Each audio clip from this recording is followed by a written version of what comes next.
طلاق کا کوئی کفارہ نہیں ہے۔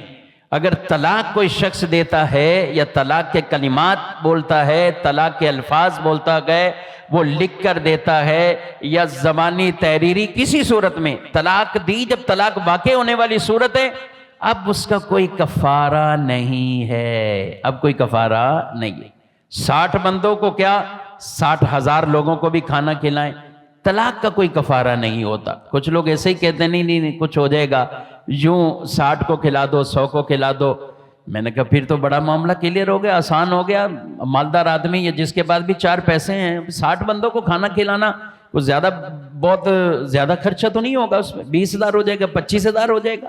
60 بندوں کو کھانا جو ہے وہ نپٹا دیں گے، ایک دیکھ لیں گے اور 60 بندوں کو کھانا کھلا کے بولیں گے طلاق کا ہم نے کفارہ ادا کیا۔ طلاق کا کفارہ نہیں ہے۔ طلاقیں واقع کی ہیں وہ سیدھی پھر وہ طلاقیں ہوتی ہیں، چاہے 1 ہو، چاہے 2 ہوں، چاہے 3 ہوں، وقفے سے دی ہوں، ایک ساتھ دی ہوں، تو جس طرح بھی ہیں وہ پھر باہر صورت طلاقوں کے احکامات ہوتے ہیں۔ تو کبھی بھی قدم اٹھانا ہوں اس طرف تو پہلے کسی عالم دین مفتی صاحب سے باقاعدہ پوچھا کریں، پہلے پوچھیں، پھر یہ نہ کہیں ہم سب کچھ بنوا کر آگے تھے اب تو وہ کر دیا اب ہم کیا کریں۔ تو پھر نہیں، پھر یہ نہیں چلے گا کہ ہم نے کاغذ بھیجا تھا تو بیوی نے ابھی پڑھا ہی نہیں ہے، بیوی نے سائن نہیں کیا، بیوی کو تو بتایا ہی نہیں، ابھی باہر سے ہی پھاڑ دیے ہیں، پھر یہ نہیں چلے گا۔ یہ ایسا نہیں ہوگا کہ بیوی تک اطلاع نہیں پہنچی تو اب ادھر طلاق واقع بھی نہ ہو۔ جیسے نارمل طلاقیں لکھی ہوئی ہیں، بیوی پڑھے نہ پڑھے، بیوی کے پاس پہنچے نہ پہنچے،